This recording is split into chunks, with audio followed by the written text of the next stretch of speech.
Welcome to the Seahawks Draft Blog live stream instant reaction podcast, and I am on a solo effort again tonight. It is 4:33 in the morning.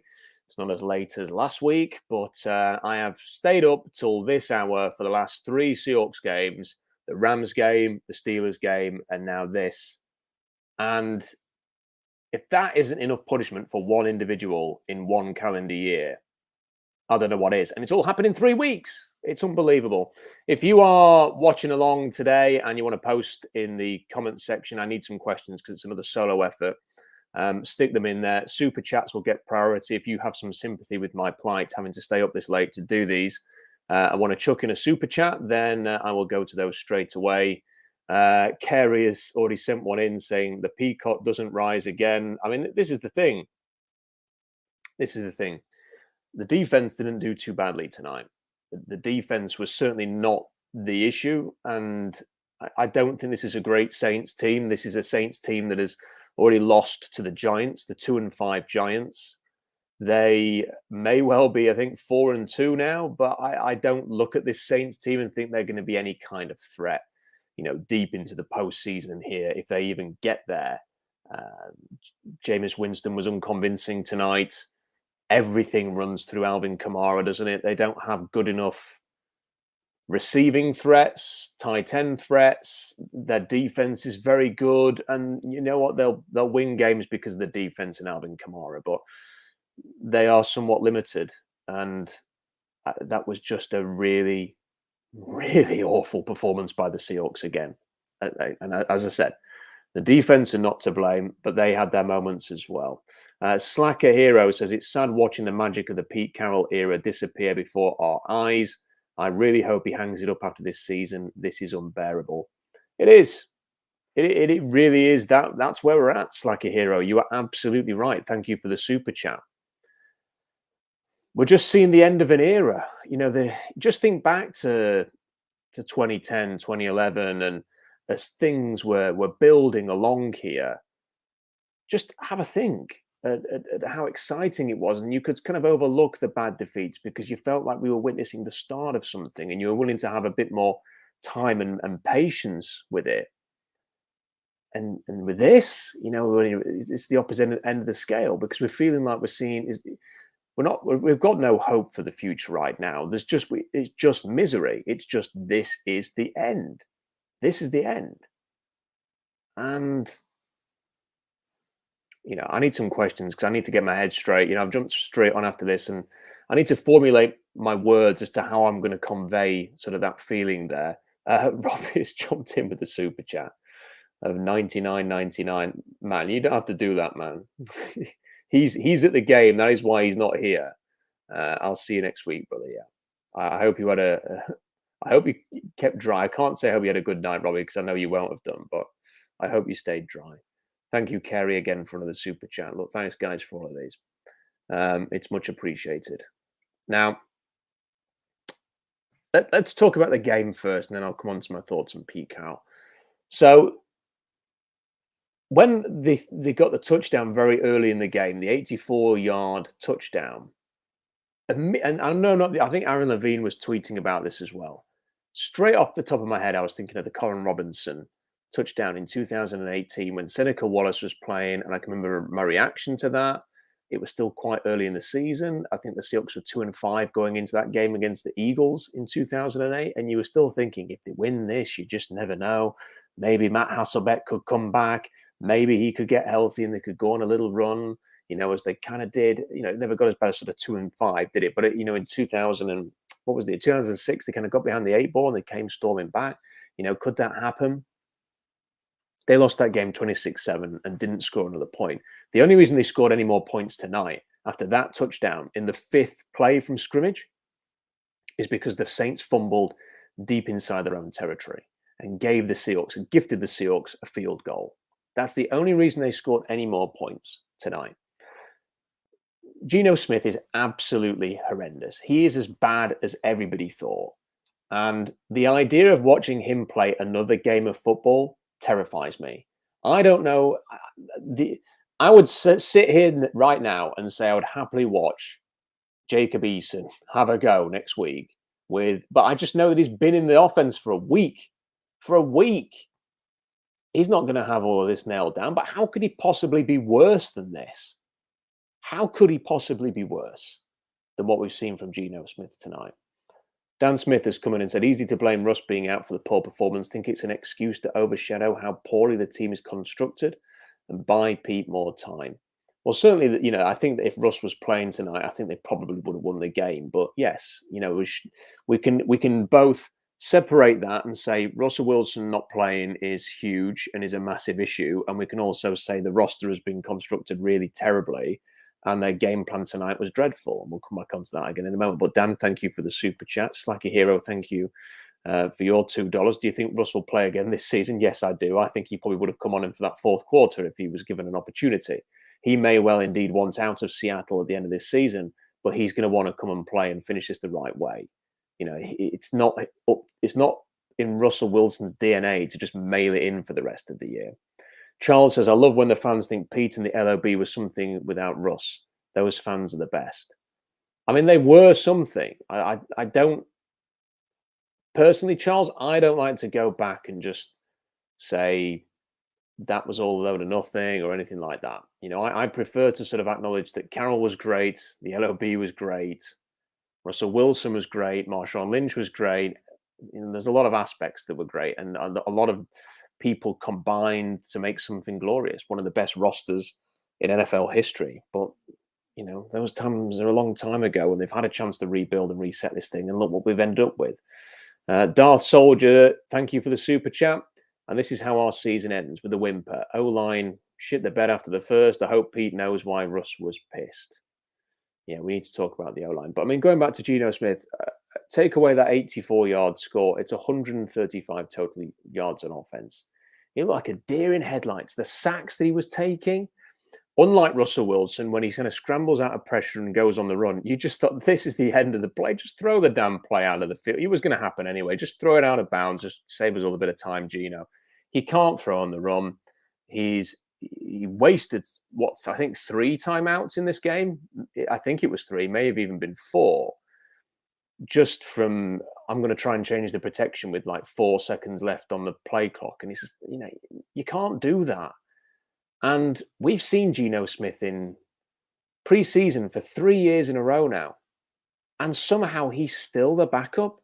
And Jim Nagy tweeted something out during that second half. I don't know if this was in reaction to what he was watching on his television or whether he just thought this was a good time to tweet this. But he tweeted, even if you have an established franchise quarterback, you should always be developing a young guy at the position.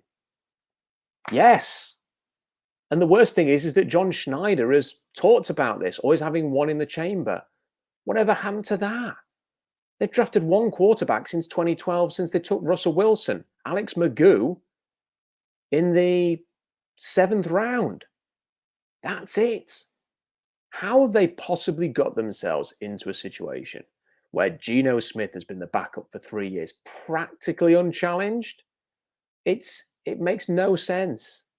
How could they not have drafted someone or traded? I mean, like Gardner Minshew, for Christ's sake, anybody. Just go and get somebody in the offseason who could manage a couple of games if Russell Wilson missed time, which is what you've got. Geno Smith cannot manage these games. Last week, we're all saying how admirable that they nearly won and fair play to Geno for not being a disaster. But he kind of was, wasn't he? He didn't do anything in the first half when they were throwing. And then in the second half, he had the benefit of the Pittsburgh Steelers not being able to stop anything in the running game. And then when they tightened things up and it came down to him to need to make a play, what happened? He fumbled the ball and lost the game. It's just another thing to sort of throw at the door of this front office that Geno Smith has been the backup quarterback for 3 years and they've not done anything about it.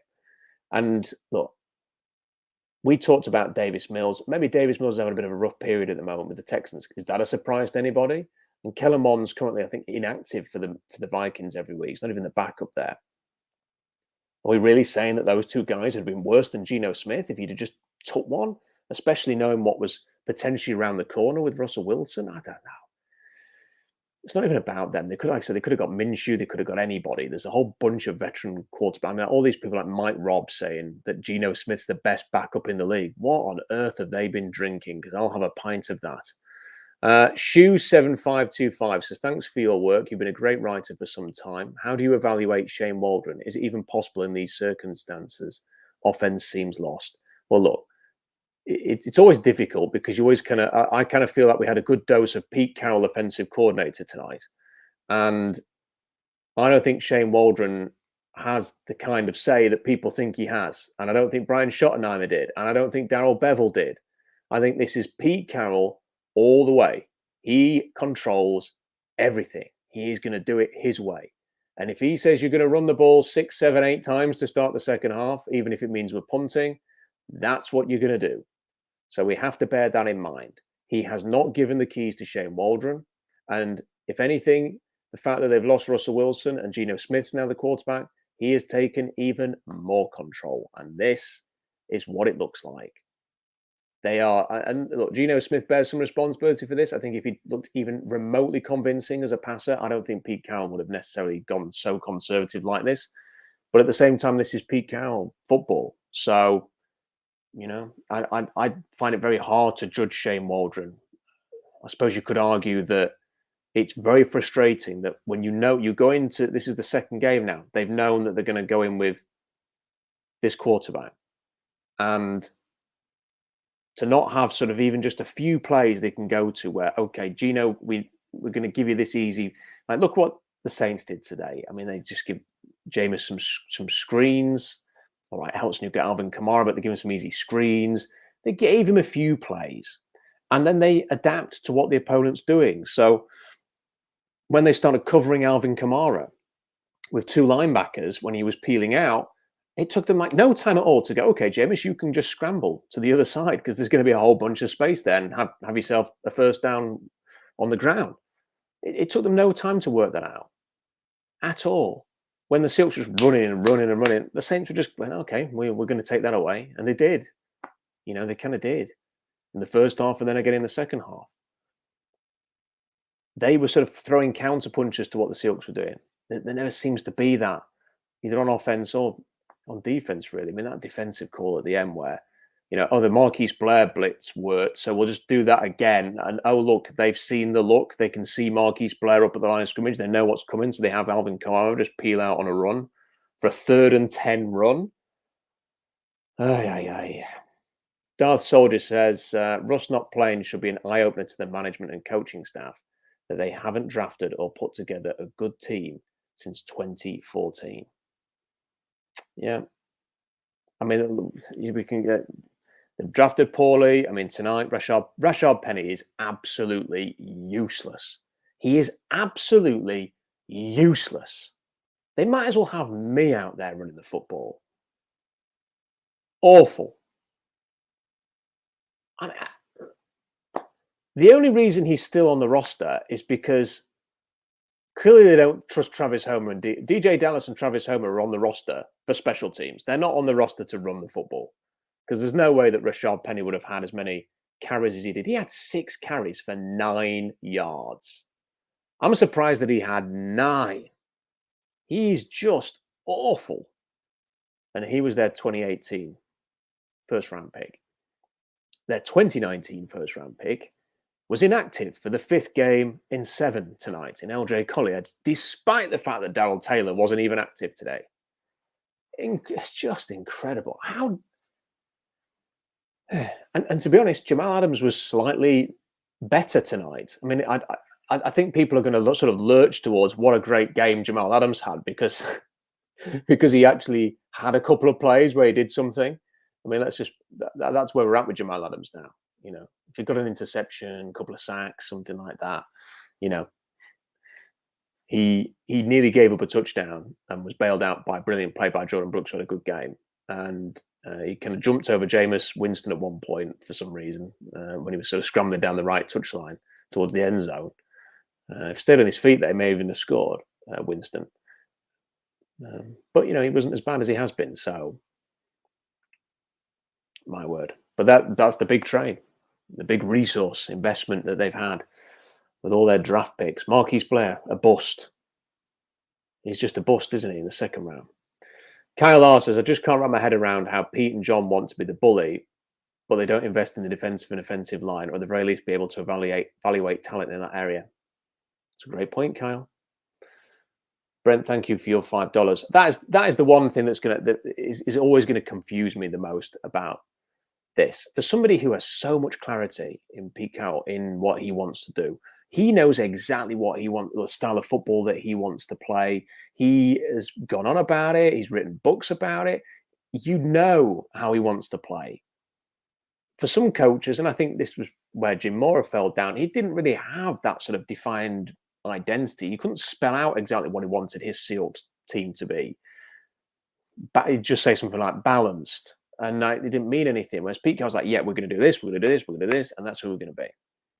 And then proceeded to do everything that they did pretty much contradicts what they've done. They've spent high picks at receiver. I've got no problem spending high picks at receiver. No one would complain about the DK Metcalf pick, but they spent a lot of resource there. They've invested in linebackers.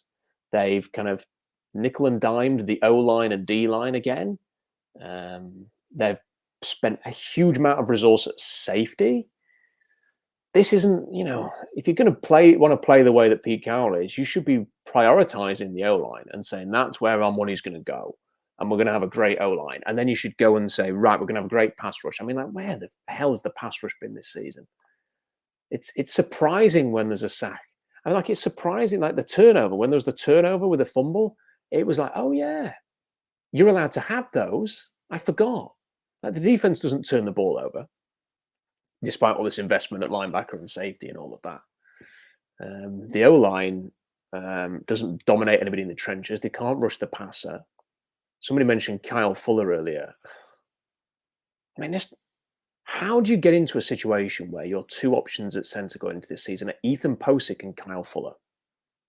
How is that even remotely possible? And then the cornerback situation. I mean, like, maybe it's finally settling down. Well, that's okay. It's only taken 7 weeks when we could all see what a massive issue that was going to be in March. It's just not good. And look, they have to make a change. There has to be a change in the offseason. I still think that Pete Carroll will go. I don't see, nothing is convincing me that anything's going to change in that regard. I think the big question is just whether Schneider goes as well. And I think he might. I think he might just call it a day and say, I'm going to take a year out, come back with a different team in 12 months or even a couple of years, whatever time frame, whenever the right opportunity comes along. And I think the Seahawks will be forced into making decisions there. But if Schneider doesn't go, maybe even if Carroll doesn't go, then Russell Wilson's going to be going. There's no way that he's going to stick around for another year of this. That's not going to happen. So then you get major change there. And the thought of swapping Russell Wilson for 3 first-round picks in this upcoming 2022 draft with Carroll and Schneider making the decisions is terrifying. It's absolutely terrifying. The thought of that just fills me with absolute dread. Chip says the team has become annoying, predictable, and boring. I know what you mean, Rob. I don't get excited for games anymore. We know what's coming. And that's it. The energy's been sucked out of the fan base. I think that more and more people feel this way. And I think we're in one of those seasons now, which we're not used to having them, because under Carroll, it's always been sort of either rising or contending or ultimately having winning seasons, which has kept a certain percentage of the fan base on board. Even if some of us, like last year, for example, thought this is all a big sign of nothing, then I think this is the issue. I have got to go. I've got to go. So just wait 2 seconds. I'll be back in 2 seconds.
Okay, right, we are back.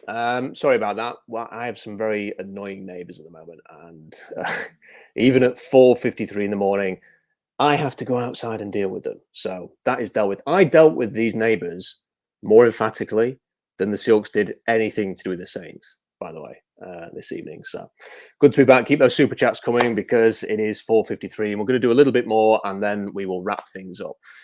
So where do the Seahawks go from here? You know, the 2-5. You know, we've already talked. I think Russell Wilson is the kind of the talk in the media now is that he's going to come back for the Green Bay game.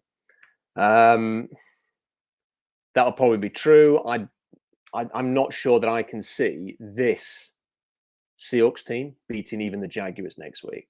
They are so just anemic on offense. I just can't imagine that this sort of Geno Smith led offense doing anything. And this is why I can. But then you get desperate. You sort of put Jacob Eason in or something like that. Then I don't think he's going to do it a great deal more than Geno Smith is. Frankly, it's a real problem if they go to 2-6. Then you're asking Russell Wilson to win in Lambeau, which he never does. You're then asking him to go and beat Arizona, and if he did that, he'd be 4-6. I mean, it's even then, you know, it's still a mountain to climb. I mean, the season does feel somewhat over. Curly Hair Messiah says, just a reminder that we chose a gadget player who played one half of football in 7 games over a blue chip center. It's very true. But then that falls back to, you know, what we've talked about, how they've built their team, the decisions that they've made. John Stewart says, should they make any moves at the trade deadline? Well, I am terrified, John, that they will. They have $12.3 million or something like that to spend. And I don't want them to spend that money because there's no point. You know, in the past, you're like, go and get that pass rusher, go and get that impact player, go and get someone who's going to change this. I don't want them to do that now. I don't want them to go and do that. There's no point. There's no point. You might as well have that money and roll it over to next year, preferably for a new front office and complete new regime to do something with. And keep your picks. Don't waste any more draft picks. Go ahead and get another people. What they should be trying to do is trade people away. And I think people are saying that, you know, should they trade? Yes, they should be trying to trade. You know, Ian Rappaport did them a nice favor at the weekend saying, you know, some big name players are available, including LJ Collier. I can't imagine anybody taking LJ. At this point, I don't think he can get yes a conditional 7th. I don't think he would.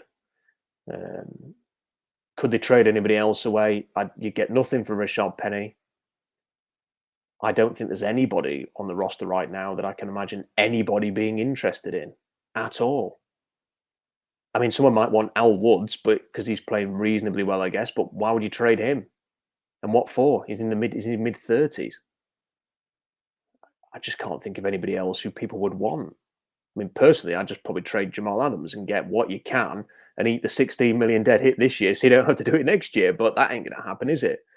I'm trying to think. I can't think of anybody else that they would move out. And sadly, they don't even have, like, if it was a case of let's trade these older players and give the younger players a go, I don't think there's even those younger players that you want to really see right now. They had 3 draft picks in the offseason. One of them's already playing.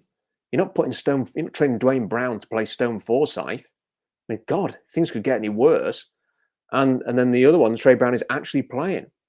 John says, is there any value in Quandre Diggs? Yeah, there is, I guess. Yeah. Yeah. Probably about as much as you got for him, as you paid for him, which is like, what, a 5th rounder? It's probably it. And his contract's up at the end of the season. So, you know, it's hard. I think what I would say, guys, is that the worst thing about it is that it's the not knowing. It's the not knowing what happens next, because I see things like this from Curtis posting here. Pete Carroll said, we're real shocked we weren't able to win, but nobody else is. Nobody wants to hear this bollocks, Pete. No one wants to hear this because we all kind of anticipated this, and we've sat through 4 quarters of bilge, and it's perfectly understandable why it's happened to the vast majority of people. It might be surprising to you. You might feel like you've got to say these things, but to us, it's not. And the only thing that would sort of raise my spirits now is the sort of the reassurance that change is coming, that next season it isn't going to be more of this. But the fear that what will happen is we'll just get to the off season, Pete will go, oh well, that was a tough year. On to the next one. And then have to deal with maybe 3 months of Russell Wilson saga again, with Mike Florio tweeting one thing and then Adam Schefter another, and Jay Glazer's now involved in the whole thing, and all the speculation about where he's going to go, what he could get, and who the Seahawks might, try and get instead. And people will be saying, oh, could it be Aaron Rodgers and people like that? And it won't be. It won't be. It'll be a lot worse than that. And if they traded Russell Wilson for 3 first-round picks, this is a team that has blown first-round picks on big trades. I'd be so fearful that they would just go and turn those picks over to somebody for a bang average quarterback, and you wouldn't even feel the benefit of having trading Russell Wilson. Mike says, thanks for staying up, Rob. It'd be easy if we collectively hold our noses and let them capitulate. Too many gaps to try to patch with a few trades. Can I just say, I'm just sat here laughing at the thought that I'm doing a live stream at 5. It is now officially 5 o'clock in the morning. I've been out and yelled at my neighbours, and I've come back in and carried this on, all after watching the Seahawks play absolute crap for about 3 hours. That is just, what is going on? What kind of a life is this? What is this? What is going on? Pete Carroll has just said in his press conference, I've been here a long time. Without Russell, I wouldn't have been here a long time. Well, at least he's admitting it. At least he's admitting it. And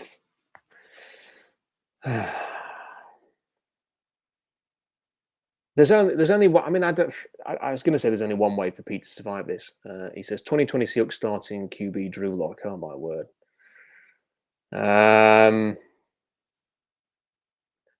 I was going to say the only way that Pete Carroll can salvage this now, but what I really meant is the only way Pete Carroll could have salvaged this was to do this last year, which is what we talked about in our plan, which was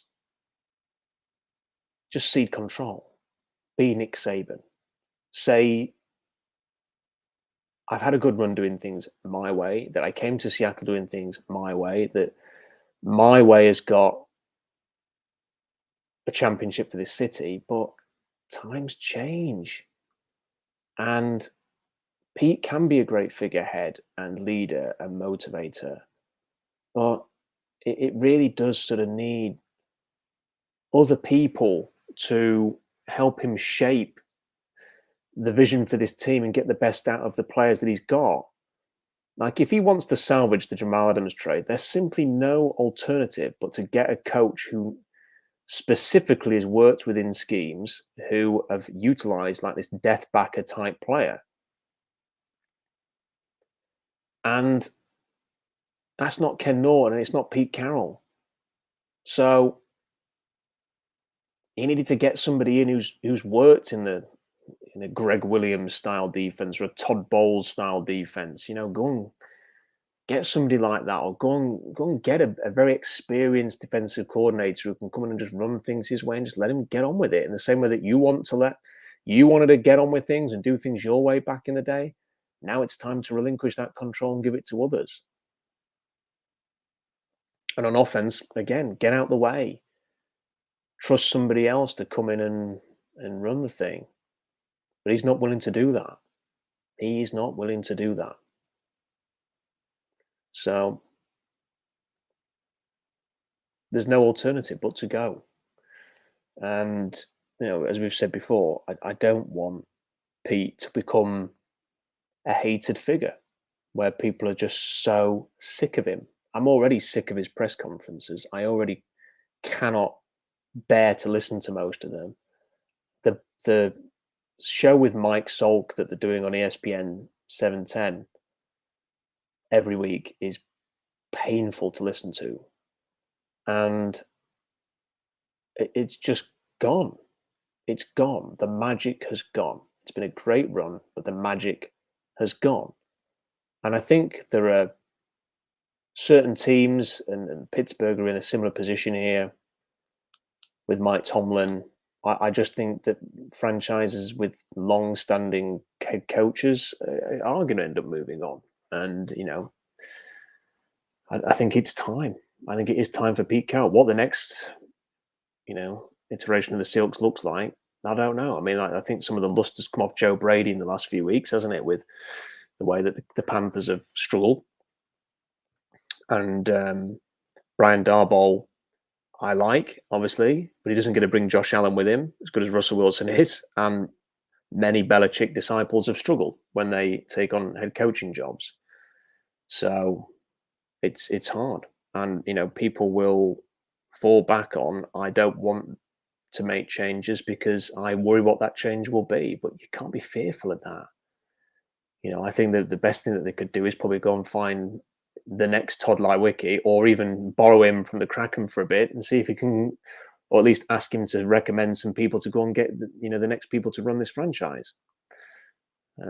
Curly Hair Messiah says we chose Kristen Michael over Travis Kelsey in 13, Ifedi over Derek Henry in 16, McDowell over Buda Baker 17, Penny over Chubb 18.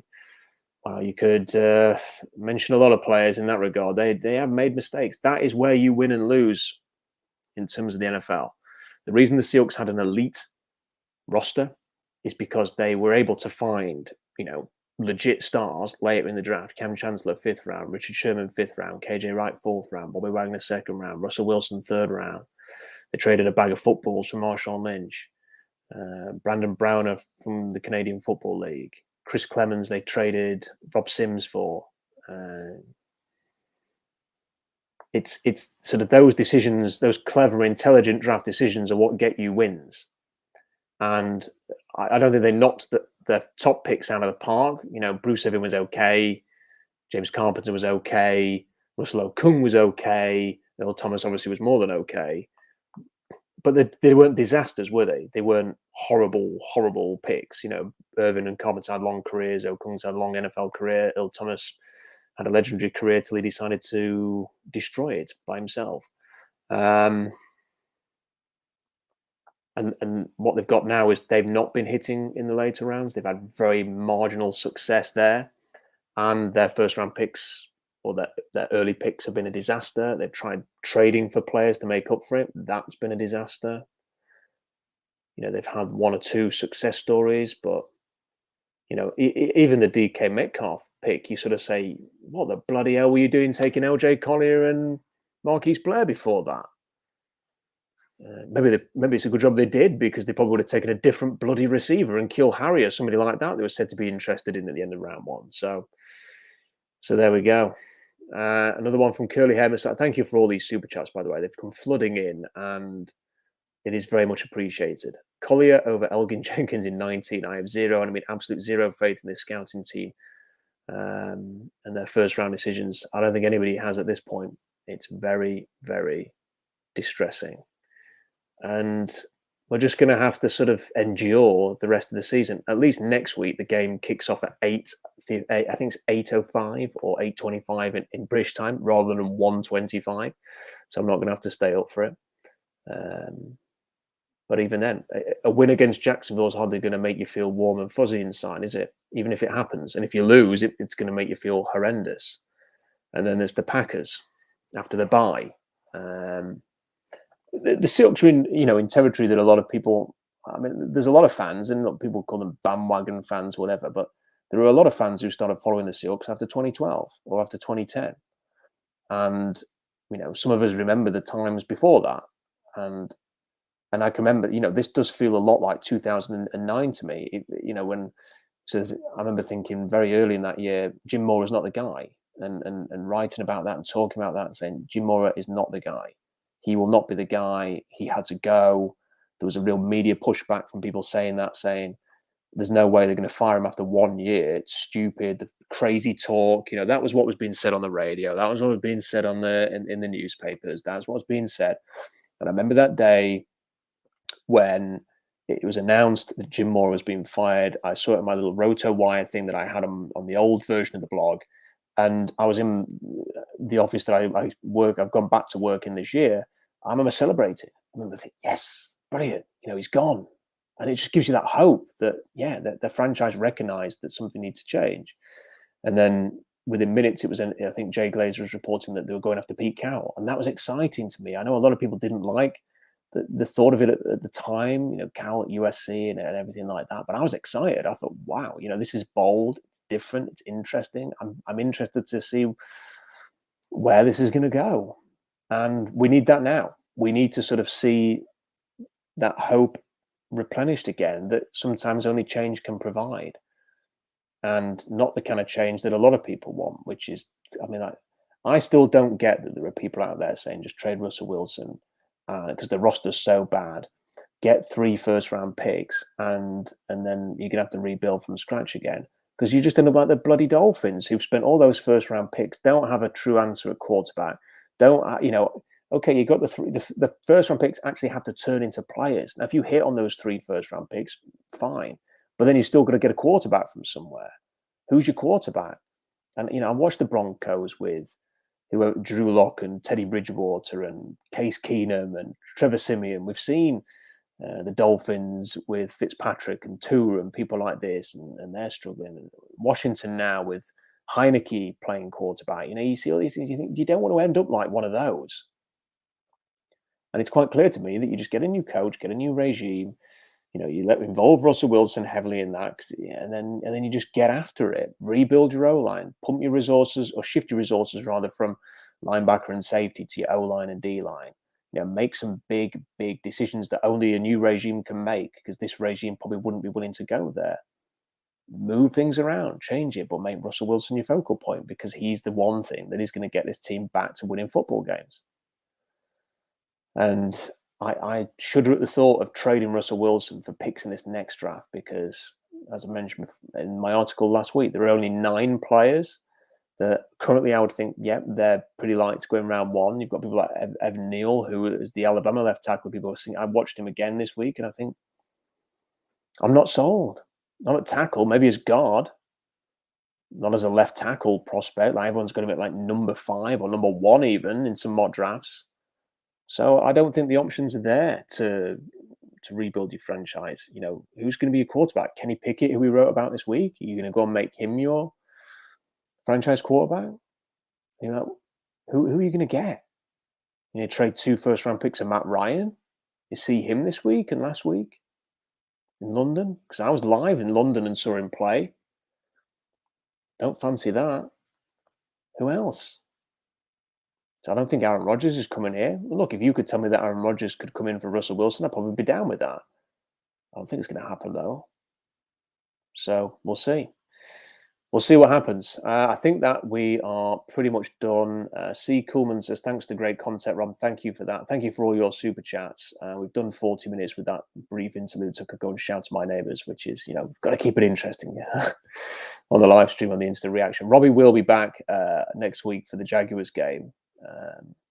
Thank you to all of you who have been involved in the live chat or sent the super chats in. Please remember to subscribe to the video, to the channel, like the video, share the videos around, spread the word. It's a difficult time to be a Seahawks fan, and I wish we didn't have to go through this, but we do, and we can only hope that there is positive signs on the horizon. At least we're probably not going to have to watch Geno Smith for more than a couple more weeks, if that. That's the silver lining. I'm off to bed. I'll catch you guys later. See you soon.